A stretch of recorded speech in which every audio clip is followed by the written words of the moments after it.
Bien, vivimos en un tiempo, y lo dije, creo que lo dije porque hemos estado hablando, los términos van a ser parecidos porque hemos estado hablando de algo parecido, que habla de libertad, de esclavitud. Pero muchas personas hoy en día hablan de qué? De libertad. Quiero tener libertad para decidir de mi vida. Inclusive las mujeres hoy en día hablan de la libertad para decidir de sus hijos cuando están en su vientre. Determina también con su vida. Libertad de aquellos que están padeciendo alguna enfermedad y quieren la eutanasia. Soy dueño de esto, de esto otro. Pero siguen atados por dentro, esclavos. ¿Y esclavos de qué? La palabra lo dice. ¿Esclavos de qué? Esclavos del pecado.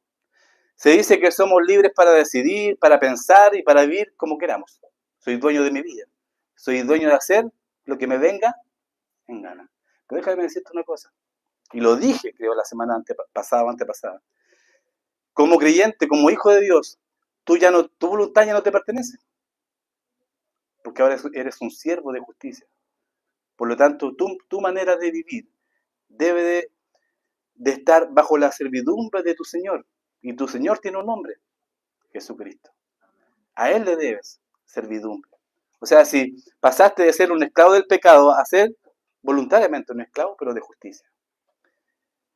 Y si aún no conoces a Cristo, puedes decir, no, yo tengo libertad, yo hago lo que quiero. Tampoco. ¿Por qué? Porque todas las personas son esclavos de algo. ¿Qué es lo que esclaviza al individuo, a la mujer, que lo aleja del Señor? Esclavo del orgullo, esclavo de la vanidad, esclavo del deseo, de las concupiscencias, esclavo de muchas cosas, esclavo de ello mismo tal vez, de satisfacer mis propios deseos, de mi ego. La realidad es que el ser humano siempre termina sirviendo a algo o a alguien y siempre termina esclavizándose al pecado, a sus deseos, a sus impulsos, o a veces son esclavos de sus propias ideas. Yo pienso que es así. Yo creo que es así, en mi mente, en mi corazón. Pero tal vez porque es lo que me conviene. Este pasaje el apóstol Pablo nos recuerda que el Evangelio no solo perdona, sino que también hay un cambio. Hay un cambio. Hay un cambio de amo. Hay un cambio de Señor. Antes, una persona sin Cristo, una persona que no conoce al Señor, es esclavo del pecado y su padre es el diablo. Juan capítulo 8, versículo 44. Vosotros sois de vuestro padre el diablo, los deseos de vuestro padre queréis hacer. Hay solamente dos familias, la familia del diablo y la familia de Dios. Y si tú no perteneces a la familia de Dios, por consecuencia, perteneces a la familia del diablo. Qué pesado, ¿no? Es la verdad, querido amigo, hermano. Es la verdad. Antes éramos esclavos del pecado, ¿cierto? Pero ahora, por la obediencia de fe de corazón, hemos sido libertados. Tú, hijo de Dios, tu hija de Dios, has sido libertado. ¿Para qué? ¿Para vivir como quieras? ¿Para qué? Para servir a otro Señor. A otro Señor, pero un Señor de la justicia. Ese cambio no debe ser un cambio superficial. Es una transformación profunda que afecta no solamente a mis decisiones, no solamente lo que digo, sino que debe afectar a mi mente, mi corazón y la forma en cómo vives y en cómo vivimos. Estamos viviendo una vida transformada. Estamos viviendo una vida que dice que nuestro Señor es Jesucristo. Estamos viviendo una vida en donde manifestamos abiertamente que hemos sido esclavizados o pasados a ser siervos por obediencia y por voluntad propia del Señor Jesucristo, o sigues viviendo en esclavitud a algo o a otro Señor. Este pasaje nos confronta con una pregunta que tiene que ser decisiva. ¿Quién gobierna realmente nuestra vida? ¿Quién gobierna nuestra vida? ¿El Señor? ¿Somos guiados por el Espíritu Santo que mora en nosotros?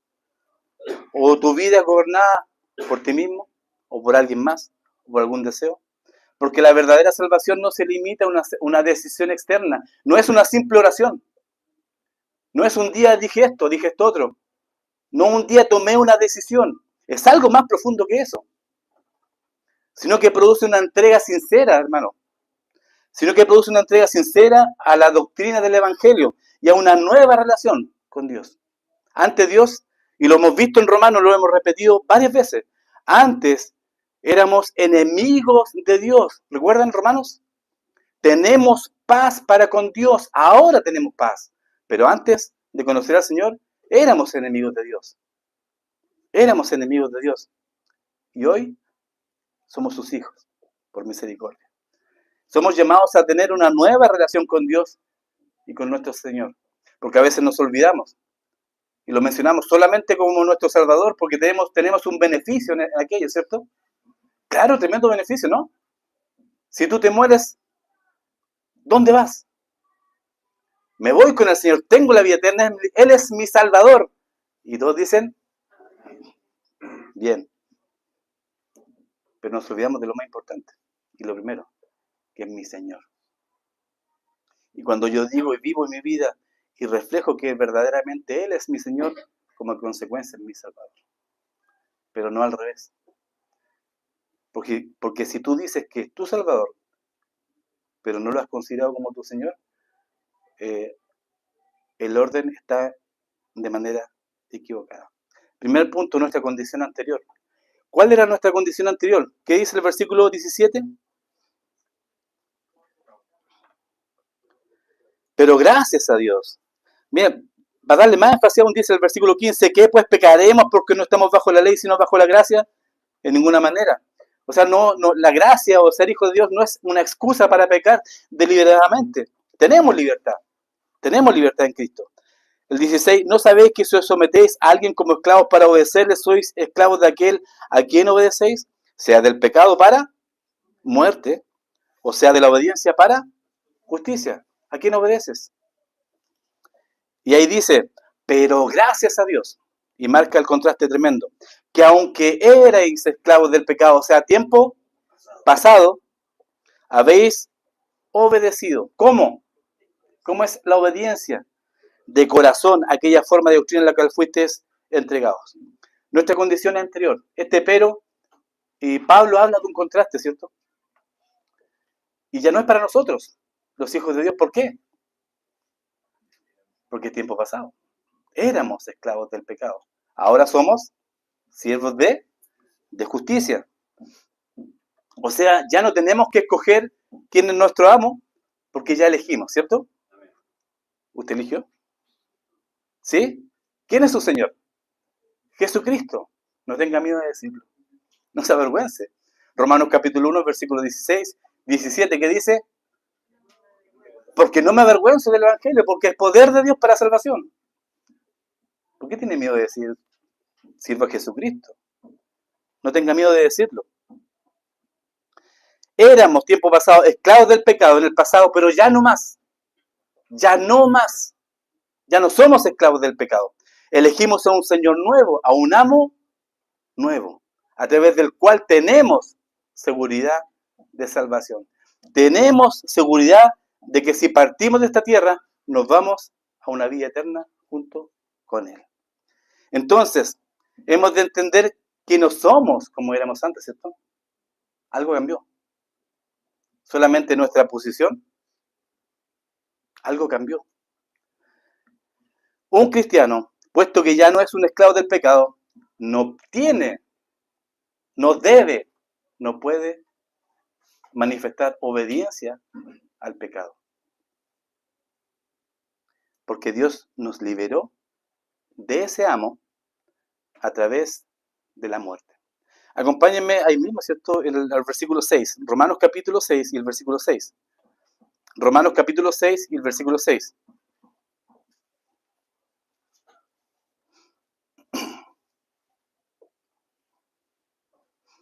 ¿Están ahí? Romanos capítulo 6, versículo 6. Sabiendo esto, que nuestro viejo hombre fue, ¿qué fue? Crucificado juntamente con él. O sea, nos compramos una cruz de madera, nos subimos a ella y dejamos que nos pusieran clavos en nuestras manos, ¿cierto? ¿Eso? No. ¿Qué quiere decir? Que nuestro viejo hombre fue crucificado juntamente con él para que el cuerpo del pecado sea destruido, a fin de que nos sirvamos más al pecado. O sea, morimos al pecado. Lo dice la Escritura. para que el cuerpo del pecado sea destruido. ¿A fin de qué? ¿A fin de qué? No sirvamos más al pecado. ¿Cuál es el problema? Y lo hemos visto en el evangelismo bíblico. ¿Cuál es el problema? Que cuando se comparte el evangelio, se comparte de manera equivocada. Por eso cuando compartimos el evangelio debemos hacerlo de la forma correcta, de la manera correcta. Yo he dicho muchas veces, porque es de mi interés, y yo sé que también del Señor, que podamos entender la definición correcta del evangelio. Es lo mínimo que tenemos que saber, porque el evangelio es por el cual tenemos la vida eterna, ¿no? ¿Cuál es la definición de evangelio? ¿Cuál es? Lo he dicho, no me decepcionen, por favor. Primera de Corintios, capítulo 15, del 1 al 4, definición de evangelio. Exactamente. Eso es evangelio. ¿Buenas nuevas? Claro que son buenas nuevas, porque Cristo vino a la tierra. Dios, Espíritu, se hizo carne para sangrar por ti, para derramar hasta la última gota de su sangre por ti, para justificarte. Desde el Antiguo Testamento todo fue una sombra del sacrificio perfecto. Cada animalito que se sacrificaba era en propiciación, ¿cierto? Para pagar el pecado de, pero era una sombra del sacrificio perfecto de Cristo, para que tú tuvieras el derecho y la oportunidad de poder ser justificado, o sea, ser salvo. Cristo vino a esta tierra, Dios se hizo hombre, caminó en esta tierra, sufrió, vivió, sintió igual que ti. ¿Para qué? Para subirse de forma voluntaria a esa cruz, porque nadie lo mató. Los judíos no lo mataron. Él se entregó a sí mismo. Él se entregó. Jesucristo era y es Dios. Y Él se entregó. ¿Y se entregó por qué? Por amor. Por amor. ¿Y qué es lo que hace la sociedad? ¿Qué es lo que hace el hombre? ¿Qué es lo que hace la humanidad? Rechaza el sacrificio de Cristo, de este Dios tan grande, que se humilló, dice Filipenses 2, se humilló hasta lo sumo. Por amor a ti, por amor a mí. Pero con nuestra vida, con nuestras obras, con nuestras decisiones, ¿qué es lo que hacemos? Despreciamos el sacrificio de este Dios tan grande. Este cambio de amo se realizó ¿cuándo? ¿Cuándo cambiaste de amo? De esclavo del pecado a esclavo de justicia. ¿Cuándo fue ese cambio? ¿Cuándo se realizó? En el momento de la salvación. Exactamente. Si tú eres salvo, disculpen lo directo que suelo hacer así, si tú eres salvo, tu amo, tu Señor, se llama Jesucristo. Pero si tú aún no conoces al Señor, aún sigues siendo esclavo del pecado. Y tu Señor no es Jesucristo. Y eso es un problema tremendo para la humanidad.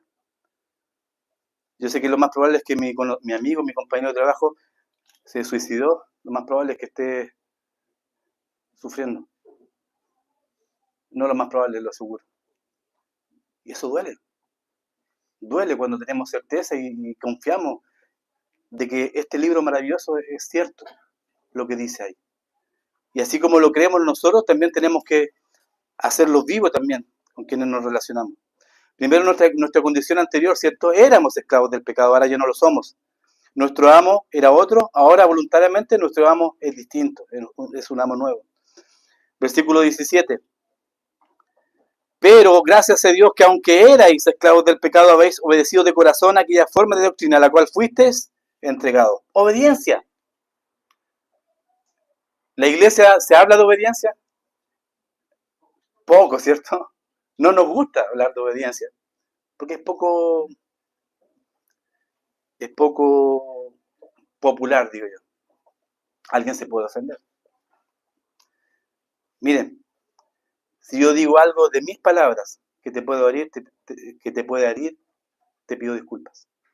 Pero si yo digo algo que transmito algo que la palabra dice y tú te sientes mal o te puedo ofender, no puedo pedirte disculpas. Porque es la palabra del Señor. Y la palabra del Señor, cuando es manifestada de forma literal, molesta. constriñe y nos indica lo que está mal en nosotros, ¿cierto? ¿A cuántos de nosotros, cuando aún no conocíamos al Señor, cuántas veces actuamos de forma soberbia y orgullosa y rechazamos el Evangelio? ¿Cuántas veces? ¿Cuántas veces el sembrador tuvo que lanzar la semilla para que germinara? ¿Cuántas veces? ¿Cuánta misericordia tuvo el Señor con nosotros? ¿Sí? A veces nos olvidamos de eso. La obediencia nos libera de este amo antiguo. Uno cambia de amo en el momento de la salvación. ¿Cuándo? Oh, sentí algo bonito. Sentí algo lindo. Tengo la salvación. ¿Es así? ¿Cuál es el primer momento que indica tu salvación? ¿Cuándo cambiamos de amo? ¿Cuándo tenemos la salvación? Pero para obtener la salvación hay que hacer alguna obra. No. Pero sí, dentro de la fe está la obediencia. La obediencia. Uno obedece, y aquí lo manifiesta el pasaje, a una forma de doctrina. Y esta palabra, no voy a usar términos rebuscados, no, pero sí la palabra que acá está escrita en griego, tiene que ver con un molde. Con un molde. Uno, dice el pasaje, uno obedece a la forma de doctrina. La doctrina, la enseñanza, doctrina es igual enseñanza, del Evangelio nos viene en una forma. En una forma. Los romanos, en esta carta, recibieron la doctrina de una forma. Pablo la entregó, ¿cómo? Pablo la envió en una carta. ¿Pablo conocía a los romanos cuando escribió esta carta? No, aún no conocía a Roma. Había escuchado hablar de los hermanos de Roma, ¿cierto?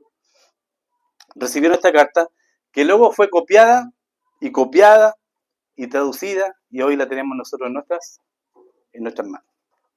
Luego esta carta original se destruyó y solo quedaron copias. Ya no hay originales, quedan solamente copias, traducciones y las copias de las traducciones.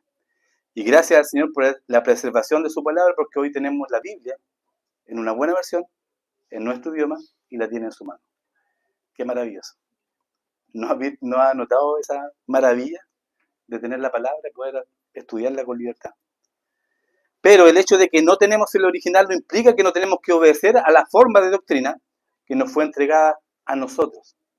Dios ha preservado su palabra de forma intacta a través de los tiempos. La forma de la doctrina que creemos hoy es la misma forma de la doctrina de la cual anunció el apóstol Pablo. La misma, exactamente la misma forma. Y tiene esta forma, una forma del libro, que se llama Biblia. Y es doctrina en una forma que se puede tener en la mano.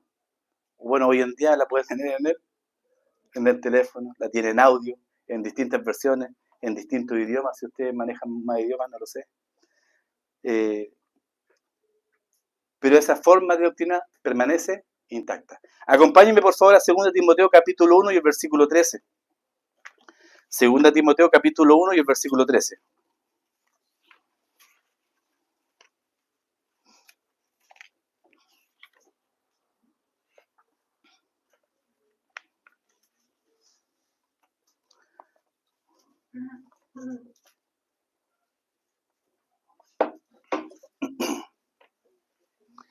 Segunda Timoteo capítulo 1, versículo 13.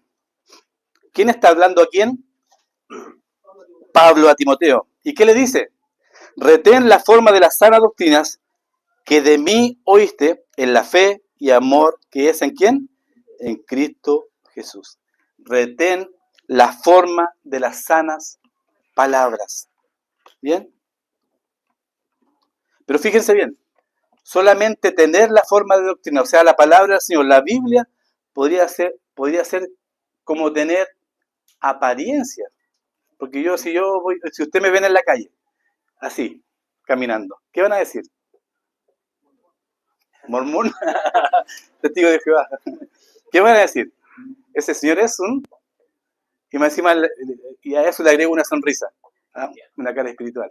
Y a eso no traje yo no uso corbata, pero a eso agreguéle corbata, más espiritual todavía. O un terno, más espiritual. ¿Qué dirían? Es cristiano, ¿cierto? ¿Sí? Pero fíjense bien, solamente tener la forma de doctrina podría ser como tener una apariencia de piedad. Pero si no obedecemos a esta forma de doctrina del corazón, no hay poder. No hay poder. Tal vez sería solo letra muerta. Uno tiene que ir. ¿Y qué dice el pasaje? Mire, observe el versículo 17. Pero gracias a Dios que aunque erais esclavos del pecado, habéis obedecido, primero obedecido, ¿cómo? De corazón, aquella forma de doctrina. Uno tiene que obedecer, ¿cómo? Lo manifiesta ahí. ¿Cómo tienes que obedecer? ¿Cómo tenemos que obedecer? Bueno, ya. ¿Así? De corazón. El corazón, ¿qué es el corazón?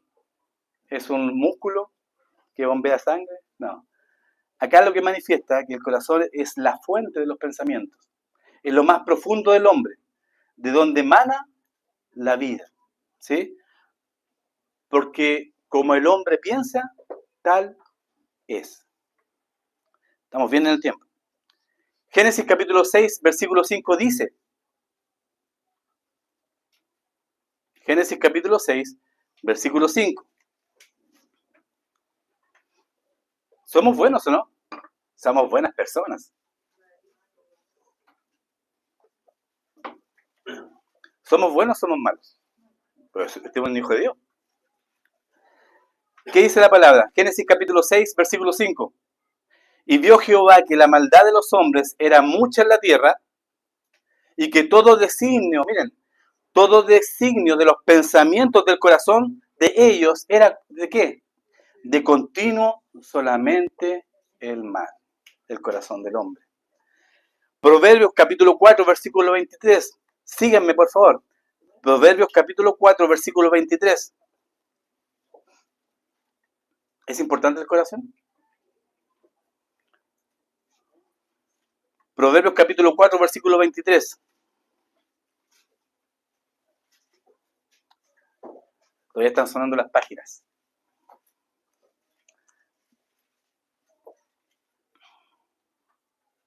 Yo siempre aconsejo o prefiero que usted traiga su Biblia en papel. Aunque la tecnología igual es buena, yo tengo también aplicaciones son buenísimas. Pero le recomiendo que traiga en papel para que usted pueda subrayar. Yo soy de la vieja escuela, me ha costado mucho eso cambiar. Me gusta escribir. Y tengo mis cuadernos, me decía a veces, cuando hace aseo, me ha botado cajas con cuadernos y a veces alcanzo a rescatarlos. Y tengo escrita predicación y estudio. Me gusta así, con lápices de color. Es mejor, creo yo. Así que le recomiendo, como dice el apóstol Pablo, por concesión, no por mandamiento. Biblia en papel, que suenen las hojas. Bien, Proverbios capítulo 4, versículo 23 dice, sobre toda cosa guardada, guarda tu corazón, porque de él mana la vida.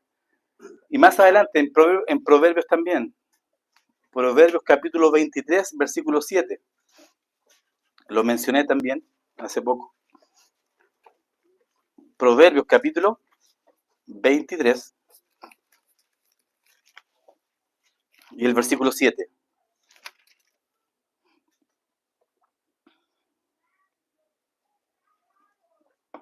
¿Cómo podemos conocer a una persona? 23:7. Porque ¿cuál es su pensamiento en su corazón? Tal es él. En consejería esa es la parte más difícil.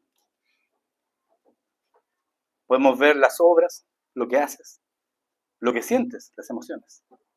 Pero descubrir lo que hay en el corazón es muy difícil. Requiere tiempo, requiere pasar tiempo con las personas y ganar la confianza para que el aconsejado pueda abrir su corazón, en donde solamente Dios conoce lo que hay en nuestro corazón, ¿cierto? ¿Se imaginan, hoy pudiéramos conectar un cablecito, siempre utilizan este ejemplo, pero es muy bueno. Si pudiéramos conectar un cablecito USB, el recorte ha conocido este ejemplo, pero es muy bueno. Y en nuestra cabecita y lo proyectamos acá en nuestros pensamientos. ¿Qué pasaría? Seríamos avergonzados, ¿cierto? Así es. Somos 3 nomás los que seríamos avergonzados, los demás no. Debemos guardar nuestro corazón. Hay 5 cosas de que la obediencia de corazón no es. Las menciono, nada más. No es mero consentimiento mental. No es algo de conocimiento. No es un consentimiento mental de la doctrina bíblica. Yo puedo saberme todas las teologías sistemáticas de memoria, o la Biblia del Génesis hasta Apocalipsis de memoria, pero no es solamente algo mental. ¿Ya? No es el arrepentimiento solo. Oh, ¿cómo si usted dijo que sin arrepentimiento no hay salvación? Pero no es solo arrepentimiento. ¿Qué pasó con Judas cuando vio que había hecho algo malo? ¿Qué hizo? Se arrepintió. No es solamente creer. Yo creo, soy salvo. ¿Es solamente creer? Faraón creyó.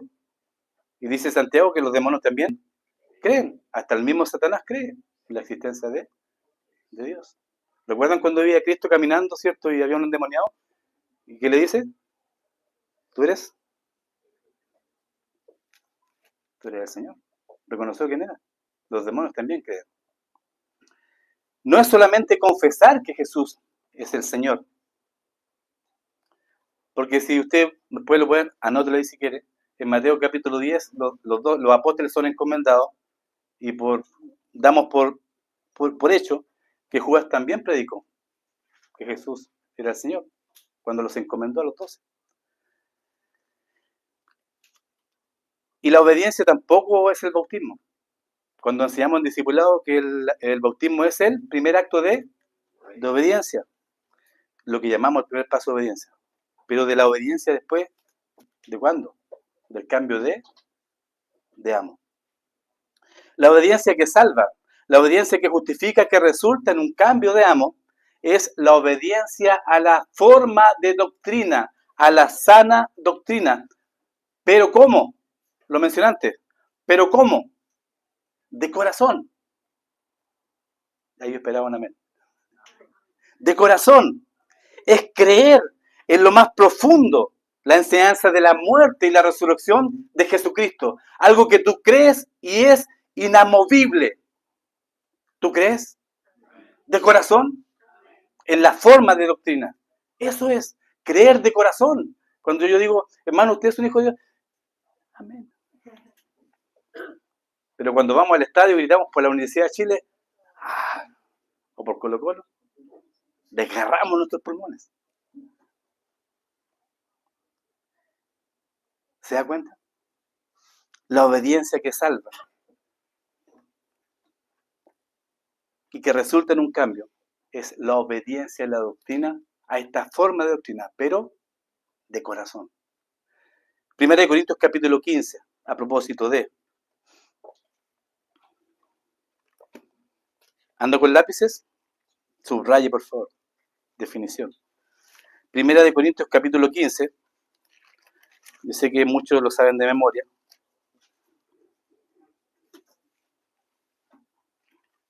Pero es necesario repetirlo una y otra vez. Una y otra vez. 1 Corintios capítulo 15, del 1 al 4. Lo vuelvo a repetir. Es tedioso. Hablamos de evangelio, que Cristo fue crucificado, muerto, sepultado y resucitó al tercer día conforme a la Escritura. Pero a veces obviamos los 2 primeros versículos que tienen una tremenda advertencia y que lo hemos visto también en el evangelismo bíblico. ¿Qué dice el versículo 1? Además os declaro, hermanos, ¿qué declaración está haciendo acá? El evangelio que os he predicado, el cual también, primero, recibiste. ¿Has recibido el evangelio? En el cual también perseveráis. Si lo recibiste, perseveráis en el evangelio. ¿Es una práctica de tu vida? O sea, quiere decir esa palabra mantenerse firme, inamovible. Versículo 2. Por el cual asimismo, y aquí viene lo grave, condicionante. Si retenéis la palabra que os he predicado, sois salvos. Si no, creísteis en vano. No estoy diciendo que la salvación sea por obras, pero sí debe de haber una muestra evidente de nuestra transformación, porque hemos cambiado de amo y hemos obedecido a esa forma de doctrina con todo nuestro corazón, con esa pasión con la que vamos al estadio. ¿Sí? Así. Y aún más. Porque primeramente os he enseñado lo que asimismo recibí, que Cristo murió por nuestros pecados conforme a las Escrituras, y que fue sepultado y que resucitó al tercer día conforme a las Escrituras. Y hay evidencia histórica de que Cristo resucitó. Lo dice ahí mismo, no lo voy a mencionar, pero lo menciono. Y que apareció a Cefas, y después a los 12, después apareció a más de 500 hermanos a la vez, de los cuales muchos viven aún y otros ya duermen, o sea, ya murieron. El hecho histórico de la muerte, sepultación y resurrección de Jesucristo es uno de los hechos más verificables en cuanto a la historicidad de los hechos en la historia. Como se comprueba un hecho histórico, así como que existió Bernardo Higgins, así como que existió Napoleón. La existencia de Cristo y su resurrección es uno de los hechos más verificables en la historia, para que usted sepa. Y aún más sabiendo que la antigüedad o la historia de la humanidad, mejor dicho, se divide en dos fases, en dos partes. ¿En cuáles? Antes de Cristo y después de Cristo. O sea, imagínense. ¿Sí? Romanos capítulo 1, versículo 16. Romanos capítulo 1, versículo 16.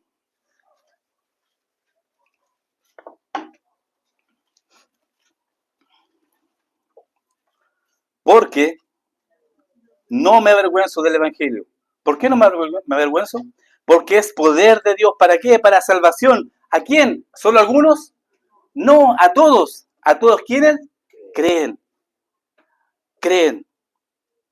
Al judío primeramente y también al griego. O sea, para todos. Romanos capítulo 4, versículo 5, por favor. Romanos capítulo 4, versículo 5. Estamos hablando de creer en lo más profundo de la enseñanza de la muerte y resurrección de Cristo. Romanos capítulo 4, versículo 5. Más al que no obra, sino cree en aquel que justifica al impío. ¿Y quién es ese? Jesucristo. Su fe le es contada por justicia. Romanos capítulo 10, versículo 9 y 10. Carlito, yo te voy a dejar estresado. Romanos capítulo 10, versículo 9 al 10. Versículos de memoria para los que evangelizan. ¿Qué dice? Romanos capítulo 10, versículo 9.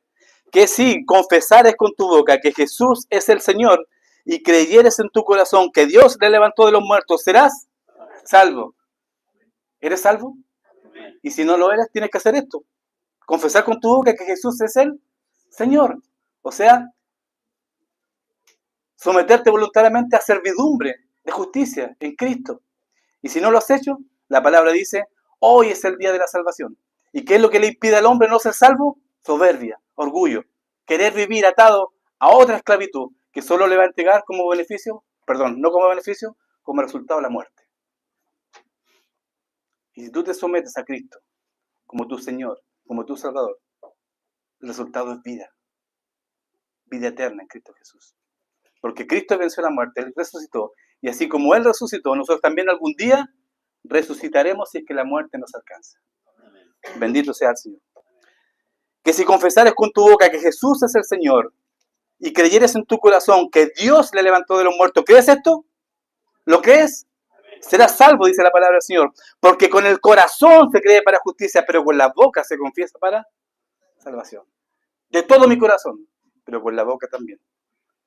O sea, una profesión pública. Vivir lo que digo ser. Dios quiere del corazón de los que quieran hallarlo a Él. Jeremías 23:13. Jeremías capítulo 23:13. Me voy a apurar un poquito. Y me buscaréis y me hallaréis, porque me buscaréis ¿cómo? ¿Cómo? De todo vuestro corazón. ¿Lo encontraron? Jeremías capítulo 23, versículo 13. Ahora sí. ¿Está mal? Lo anoté mal yo entonces, perdónenme. ¿Y si alguien me puede ayudar a buscar la cita correcta? Y me buscaréis y me hallaréis porque me buscaréis de todo vuestro corazón. El primero que lo encuentre, un premio. Un pan amasado con chicharrones. 29.13. Gracias, Katy. Justo se acabaron. Para la próxima semana. Gracias. Cuando yo me equivoque, ustedes tienen que corregirme inmediatamente. Bien. No lo hice intencional, me equivoqué. ¿Pero qué es lo que dice el pasaje? Y me buscaréis y me hallaréis, porque me buscaréis ¿cómo? De todo vuestro corazón. ¿Usted está buscando al Señor? ¿Cómo lo está buscando? ¿O cómo Él quiere que lo busques? Con todo vuestro corazón. Pero por la condición del corazón del hombre, la obra de salvación depende totalmente de Dios. Es Dios quien toma la iniciativa. Él la inicia. Él lo hace todo. Él lo hizo todo. ¿Merecemos la salvación? ¿Usted ha hecho algo para ganar la salvación? No. Y si hiciéramos algo, más probable es que lo estropeemos. ¿Sí? Engañoso es el corazón, más que todas las cosas, y perverso. ¿Quién lo conocerá? Jeremías 17:9. Lo menciono para que avancemos. Engañoso es el corazón del hombre. ¿Quién lo conocerá? Juan capítulo 6, versículo 44, un pasaje recontra sacado fuera de contexto. Lo menciono nada más porque no es el tema. Juan capítulo 6, versículo 44. Gracia irresistible, el hombre no se puede resistir a Dios. Mentira. Juan capítulo 6, versículo 44.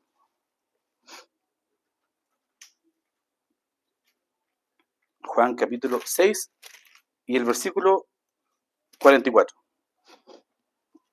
Dice: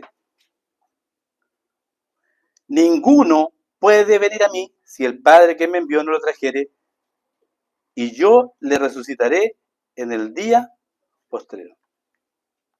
Que algunos lo utilizan para decir que el hombre no se puede resistir, no puede rechazar, hablando de la predestinación. Pero obviamos lo más importante, porque cuando esta palabra que dice trajere, en el significado de la palabra en sí, quiere decir alguien que lo arrastra, lo toma a la fuerza. Pero obviamos el primer paso, que es el contexto. Cuando analizamos un pasaje, no podemos analizar primero la palabra antes del contexto. Y ahí cometemos el error. Pero ¿cuál es el contexto? ¿Cuál es el contexto? ¿Dios toma la iniciativa? Sí. Pero ¿cómo es que se acerca Dios al hombre? ¿A la fuerza y lo arrastra? ¿Y se transforma en una gracia que el hombre no puede resistir? No. Contexto. Y está ahí mismo en la escritura. Versículo 44. Ninguno puede venir a mí si el Padre que me envió no le trajere, y yo le resucitaré en el día postrero. Contexto. Que están hablando de la incredulidad de lo que estaban oyendo ahí, ¿cierto? Y el versículo 45 dice: escrito está en los profetas. ¿Qué dice? Escrito está en los profetas. Serán todos enseñados ¿por quién? Por Dios. Así que todo aquel que oyó ¿qué? Al Padre y aprendió de él, ¿qué dice? Viene a mí. ¿Hay gracia irresistible? No, porque primero tiene que ser enseñado. El Espíritu Santo enseña. ¿Se da cuenta? Contexto nada más. Y ahí se acabó. Solo lo menciono. Sigamos. Si alguien está más interesado en esto, tengo un Power, si quiere se lo envío. Un Power que lo explica con más claridad y atención. Entonces, el cambio de ambos, la salvación, la justificación, requiere la obediencia a aquella forma de doctrina que uno obedezca. ¿Cómo? ¿Cómo tiene que obedecer? De corazón. Hay que tener luego obediencia, justificación, pero después sigue la santificación. Obedecemos para ser entregados a esa forma de doctrina. Versículo, volvamos a Romanos. Versículo 17. Habéis obedecido de corazón aquella forma de doctrina a la cual fuisteis entregados. Ustedes dicen solamente son 2 versículos, pero se dan cuenta que tiene mucho de qué exprimir. A la cual fuisteis entregados. O sea, obedecemos ¿para qué? Para ser entregados a aquella forma de doctrina. Habéis obedecido a aquella forma de doctrina a la cual fuisteis entregados. Cuando obedecimos, ¿cómo? De corazón, bien, a la doctrina, fuimos entregados de la misma forma a esa doctrina. Y Dios quiere, a propósito de las formas de doctrina, ¿qué es lo que quiere hacer? Mire, todo concuerda, qué maravilloso. ¿Qué es lo que quiere hacer Dios con nosotros? ¿Cómo nos santificamos? ¿Cómo? No, y de acá se digo la palabra. Conformándonos a la imagen de Cristo. Y cuando dice esa forma, ese molde de doctrina, es la palabra del Señor, ¿sí? Pero Dios quiere ponernos en esa forma, quiere moldearnos en la forma del Evangelio, quiere que tomemos la forma de la doctrina en la cual creemos, quiere que seamos cartas abiertas del Evangelio de Cristo Jesús. O sea, ¿qué es lo que quiere Él? Que seamos formados como cristianos, como seguidores de Cristo, y que seamos cartas abiertas, o sea, que la gente mire en nosotros y diga, ese señor que está allá con lentes es cristiano. ¿Y por qué? Porque su vida me demuestra que es un creyente. No que nosotros digamos en nuestro trabajo, ¿sabes? Oye, yo soy cristiano. ¿En serio? Si no me lo dices, no lo creería. Eso es grave. Pero cuando la gente se acerca sola y te dice, tú eres distinto. ¿Por qué eres distinto? Yo soy cristiano. Ah, ahí está. Eso era. ¿Te lo han dicho? No, gloria a Dios por eso. Gloria a Dios por eso. Dice 2 Corintios capítulo 3, versículos 2 al 3. Ya nos queda poquito, tengan paciencia, por favor.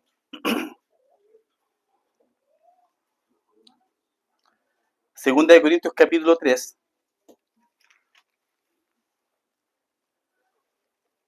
Versículo 3.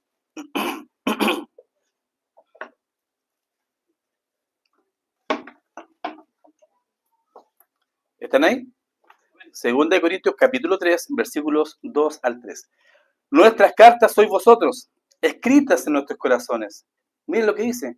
Conocidas y leídas por todos los hombres, siendo manifiesto que sois carta de ¿quién? De Cristo, expendida por nosotros. Escrita no con tinta, sino con el Espíritu del Dios vivo. No en tablas de piedra, sino en tablas de carne del corazón.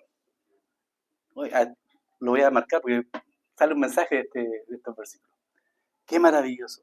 Dios quiere que seamos como Cristo, que seamos formas, que seamos ejemplos de Él. Ejemplos de Él hoy acá en la tierra. Romanos capítulo 8, versículo 29, ¿qué dice? Porque a los que antes conoció, también los predestinó para que fuesen, ¿qué? Hechos conformes a la imagen de su Hijo, para que Él sea el primogénito entre muchos hermanos.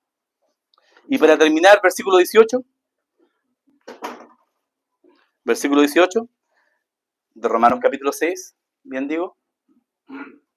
Y libertados del pecado, vinisteis a ser siervos de justicia. Vamos repasando todo un poquito. Después de haber conocido de corazón al Evangelio, ¿cierto? Vinimos a ser siervos de justicia. Bien, yo no sé si es el frío o están asustados, no lo sé, pero como no me quieren responder, no importa. Después de haber obedecido de corazón al Evangelio, vinimos a ser siervos de justicia. Nuestro amo es la justicia, o sea, es lo correcto, o sea, es Dios. Bien, Cristo. Romanos capítulo 6, versículo 22, que está ahí mismo, unos versículos más adelante, dice, más ahora que habéis sido libertados del pecado y hechos siervos de Dios, tenéis por vuestro fruto, ¿qué? ¿Cuál es su fruto? La santificación y como fin la vida eterna. Querido hermano, querida hermana, cuando usted decidió voluntariamente entregarle su vida al Señor y aceptarlo como su amo, como su Señor, ahí recién comienza todo. La maravilla es ser un hijo de Dios. Y en eso tenemos que trabajar. En la santificación se debe de trabajar en obediencia para que seamos formados de acuerdo a esa forma de doctrina sana, de acuerdo a la imagen y el ejemplo que tenemos que seguir, no un hombre, no una persona, no una iglesia, sino que el perfecto es Jesucristo. Es allá hacia donde nosotros tenemos que apuntar, es allá, porque nunca falla. Yo voy a fallar, usted va a fallar, pero Cristo nunca falla. Los amigos fallan, usted se quedará sin amigos, como Pablo, ¿recuerdan? En la última etapa de su vida, qué triste, ya estaba solo, todos me habían dejado, dice, faltaba poco para su muerte, pero hay uno que nunca nos deja, Jesucristo, y no nos deja porque vive Él en nosotros, el Espíritu Santo de Dios. Qué maravilloso. El pecado ya no es nuestro amo, pero sigue existiendo en nuestros miembros, en nuestro cuerpo, en nuestra carne. Es una lucha. ¿Recuerdan la diferencia? El que practica el pecado al que cae en pecado. Usted como hijo de Dios cae en pecado, pero no practica él el pecado. El pecado ya no tiene el poder, ya no tiene el control sobre nosotros, ¿cierto? ¿Sí? Dios nos separó de este cuerpo de muerte y por lo tanto del pecado también. Romanos capítulo 6, versículo 6, lo vuelvo a mencionar, sabiendo esto que nuestro viejo hombre fue crucificado juntamente con él para que el cuerpo del pecado sea destruido, a fin de que nos sirvamos más al pecado. Ya no debemos de servir más al pecado. No, porque servimos al Señor. Bien, dije que el pecado ya no tiene poder sobre nosotros. Y déjeme decirle a propósito de, y eso es muy en serio, aún en ese lugar tan horrible, de tanta desesperanza, aún allí el hombre puede encontrar a Dios. Y déjeme decirle que lo único que puede rehabilitar a un hombre o a una mujer no son hombres, es Dios. Él lo puede hacer. Es el único que puede transformar vidas. Porque esos hombres necesitan también de Cristo. Esos hombres son esclavos del pecado. Así como también algún día nosotros lo fuimos, pero nos olvidamos. Pero ahora servimos a otro Señor. Pero el pecado, el amo antiguo, siempre busca cómo meterse y volver a reinar sobre nosotros, ¿cierto? Ahí está la lucha. Cada día, puede ser el pastor dice, cada día lea su Biblia, cada día tiene que orar, suba su devocional, apréndase un versículo de memoria. ¡Ah, qué latero! ¿Para qué? Para no pecar, para no deslizarse. Es lo único que nos va a ayudar a santificarnos cada día. Mantenernos, invertir tiempo en la Escritura, pasar tiempo en ella. Escucho una predicación. Ahora yo que estoy en la casa también hago labores hogareñas. Pongo un estudio, pongo una alabanza ahí mientras lavo la loza. No se rían. Todos los hombres han lavado la loza aquí alguna vez. Amén. Y lo dijo con todo el corazón, con convicción, con certidumbre. ¿Cierto, Margarita? No, parece que no. Bien, el pecado ya no tiene poder sobre nosotros. Romanos capítulo 6 dice que nuestro viejo hombre ya fue crucificado. Romanos 6, 12, Romanos capítulo 6, versículo 12, dice, no reine pues el pecado en vuestro cuerpo mortal, de modo que lo obedezcáis en sus concupiscencias. ¿Qué son las concupiscencias? Son los deseos carnales. No experimentamos la libertad completa aún de la presencia del pecado, porque arrastramos esta vieja naturaleza aún, ¿cierto? Hasta que el arrebatamiento, cuando Dios redime nuestro cuerpo, cuando el cuerpo nace de nuevo, y así ese cuerpo ya no podrá pecar más, porque seremos transformados, porque el pecado ya no existirá cuando estemos en la presencia del Señor. El pecado no existirá en ninguna parte de nuestro ser, ni en espíritu, ni en alma, ni en cuerpo. Maravilloso. Ya no me va a doler el ciático, porque a medida que avanza la edad, cierto que empiezan los dolores. Pero que era maravilloso lo que dice la Escritura. 1 Corintios capítulo 15, 51 y 52. Esperanza bienaventurada, esperanza bienaventurada. He aquí, os digo un misterio. No todos dormiremos, o sea, no todos dormiremos, pero todos seremos, ¿qué seremos? Transformados en un momento, en un abrir y cerrar de ojos, a la final de la trompeta, porque se tocará la trompeta, y los muertos serán resucitados como incorruptibles. Y nosotros seremos transformados. O sea, si que usted viene al Señor y si usted ya murió, usted será resucitado. Incorruptible. Y si usted está con vida y viene al Señor, será transformado. al igual que Cristo, después de la resurrección. Primera de Juan capítulo 3, versículo 2. Primera de Juan capítulo 3, versículo 2. Amados, ahora somos hijos de Dios. Antes éramos pasados, esclavos del pecado. Amados, ahora somos hijos de Dios. Y aún no se ha manifestado lo que hemos de ser. Pero sabemos que cuando Él se manifieste, seremos semejantes a Él, porque le veremos tal como es.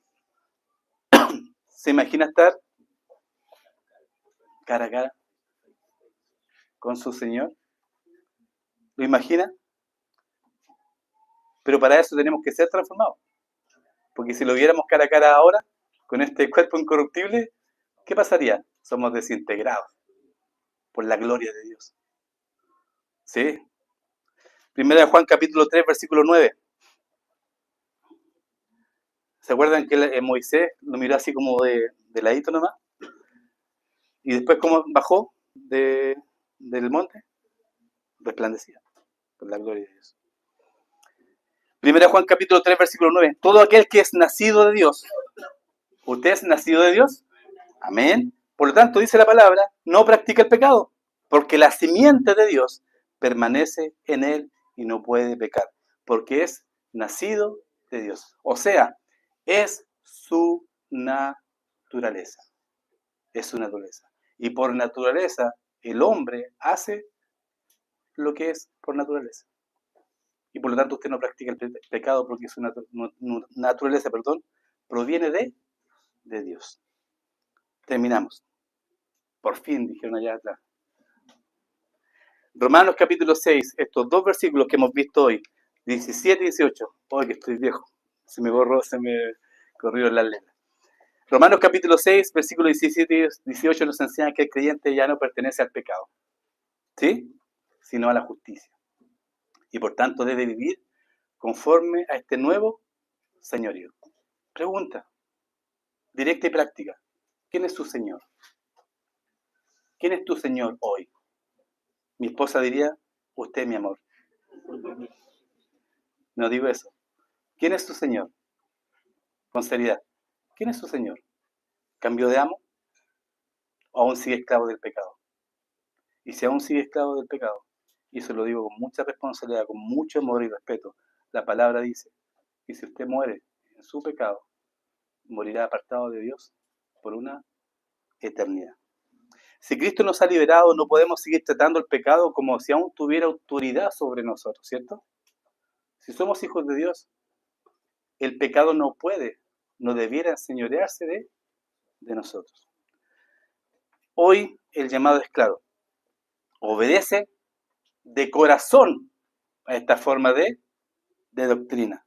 Abandona toda esclavitud antigua y vive como un siervo o como una sierva de justicia. No basta con conocer solamente la doctrina, hay que rendirse a ella y permitir que nos transforme cada día. Santificación progresiva.